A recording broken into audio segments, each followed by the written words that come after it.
చిత్తూరు జిల్లాలో ఒక పండగ వాతావరణంలో అన్నా క్యాంటీన్ల ప్రారంభోత్సవం జరిగింది. తెనాలిలో మంత్రి నాదెండ్ల మనోహర్ అన్నా క్యాంటీన్లను పునఃప్రారంభిస్తే మంగళగిరిలో మంత్రి నారా లోకేష్ అన్నా క్యాంటీన్లను స్టార్ట్ చేశారు. మా గుంటూరు ప్రతినిధి సువర్ణబాబు కనెక్ట్ అయి ఉన్నారు ఒక అన్నా క్యాంటీన్ దగ్గర నుంచి అక్కడ ఉన్న పరిస్థితిని వివరించడానికి. సువర్ణబాబు,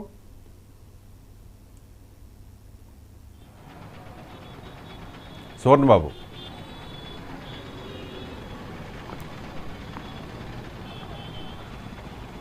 సువర్ణబాబు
చూస్తున్నారు. గత ప్రభుత్వంలో 5 సంవత్సరాలుగా ఆగిపోయిన అన్నా క్యాంటీన్ ఇప్పుడు మళ్ళీ పునఃప్రారంభం ఇచ్చేటప్పటికే ఇప్పుడు ప్రస్తుతం ఇక్కడ వందల మంది లైన్లో అయితే నుంచోడం అయితే జరిగింది.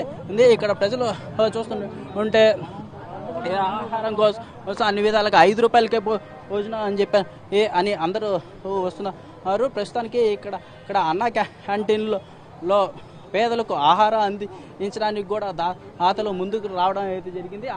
ఆ క్యాంటీన్లు నిన్న మొట్టమొదటిసారిగా కృష్ణా జిల్లాలో గుడివాడ నుంచి ప్రారంభించడం అయితే జరిగింది. గుంటూరు జిల్లాలో చూసుకుంటుంటే ప్రస్తుతానికి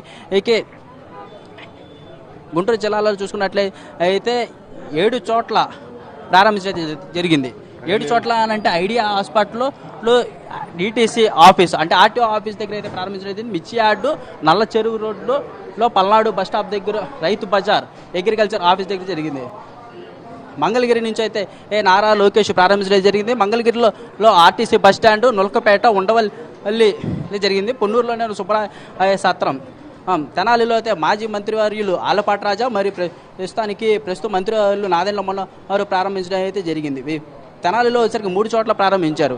vegetable market opposite municipal office మరియు ఇంకా గవర్నమెంట్ హాస్పిటల్ మార్కెట్ యార్డ్ దగ్గర, తెనాలి అయితే ఆర్టీసీ కాంప్లెక్స్ దగ్గర అయితే ప్రారంభించడం అవుతుంది. మనం ఇప్పుడు చూస్తున్నాము ఇక్కడ భోజనానికి లైన్లో బారులు తేరడం అయితే జరిగింది. ప్రస్తుతం ఈరోజు వంటలు అయితే వైట్ రైసు, కుర్మా, సాంబారు, పెరుగు మరియు చట్నీ ఇవి అన్నీ 5 రూపాయలకే కేటాయించడం జరుగుతుంది. ఇది ప్రస్తుతం పొద్దున అయితే 5 రూపాయలకే టిఫిను, మధ్యాహ్నం భోజనం 5 రూపాయలకే భోజనం, సాయంత్రం చూసుకున్నట్టయితే డిన్నర్ కూడా ఇదే.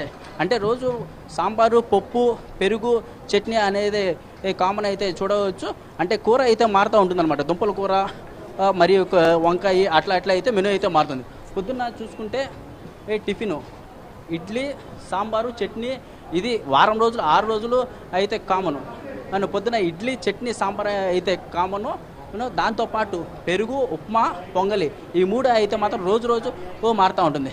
సార్ చెప్పండి, ఇప్పుడు భోజనంకి చేస్తున్నారు కదా, ఇంతకుముందు గత ప్రభుత్వం అయితే ఆపడం అయితే జరిగింది. ఇప్పుడు మీరు ఎలా ఈరోజు మరి అన్నగారు నారా చంద్రబాబు నాయుడు గారు ఘనత మరి కడుపు నిండా భోజనం పెట్టే ఘనత నారా చంద్రబాబు నాయుడు గారు కావున అయినా ప్రతి ఒక్కరి కడుపు కూడా పేదవాళ్ళు ఉన్నవాళ్ళని కడుపు నింపే అటువంటి ఘనత మన అన్నగారు నారా చంద్రబాబు నాయుడు గారు. చాలా చక్కగా మంచి భోజనం పెడుతున్నారు. కూరలతో కూడా అదే పోతే 200 రూపాయలు పెడితే కానీ భోజనం లేదు. అదే ఇప్పుడు అన్నా క్యాంటీన్ ఓపెన్ చేసి కిందటిసారి పెట్టేవారు తన ప్రభుత్వంలో. ఇప్పుడు కూడా చాలా చక్కగా పేదలు, చోదలు, ఉన్నవాళ్ళు, లేని వాళ్ళు అందరూ వచ్చి చాలా చక్కగా భోజనం మంచి కూరలతో, పెరుగుతో, పచ్చడితో, వాళ్ళ పప్పుతో చాలా నీట్గా పెడుతున్నారు. మరి కడుపు నింపే ఘనత నారా చంద్రబాబు నాయుడు గారు హయాంలో, అలాగే వికలాంగులకి కూడా మరి పెన్షన్ కూడా పెంచారు. చాలా ఆనందం పడుతున్నారు. వృద్ధులు కూడా చాలా చక్కగా ఆనందం పడుతున్నారు. అటువంటి ఘనత మళ్ళీ మళ్ళీ కూడా ఇదే ప్రభుత్వం ఇలా నిలబడి ఉండాలని మరి సదస్సుగా ఆ దేవుడిని ప్రార్థిస్తున్నాం. చాలా చక్కగా ముసలోళ్ళేంటి, ఉన్నోళ్ళేంటి, రోడ్డు మీద ఉండి అడుక్కున్నోళ్ళు కూడా 5 రూపాయలతో కడుపు నింపుకుండే పెట్టే ఘనత నారా చంద్రబాబు నాయుడు గారు. అతనికి చేతులెట్టి జోడించి దండం పెట్టాలనేసి సదస్సు కూడా 100 ఆయుసుగా బతకాలని మరీ మరీ కోరుచున్నాం. ఆ దేవుడు వెంకటేశ్వర స్వామి, ఆ కనకదుర్గ కూడా, అయ్యప్ప స్వామి, ఆంజనేయ స్వామి, రాముల వారు కూడా తన తదస్తుగా వాళ్ళ పిల్లలు వాళ్ళు కాసి కాపాడాలని మరీ మరీ కోరుచున్నాం. చాలా చక్కని భోజనం, మా కడుపు నింపే ఘనత నారా చంద్రబాబు నాయుడు గారు. జై హింద్, జై జలమభూమి. ఇప్పుడు గుంటూరు జిల్లాలో చూసుకున్నట్టయితే గుంటూరు మెయిన్ సెంటర్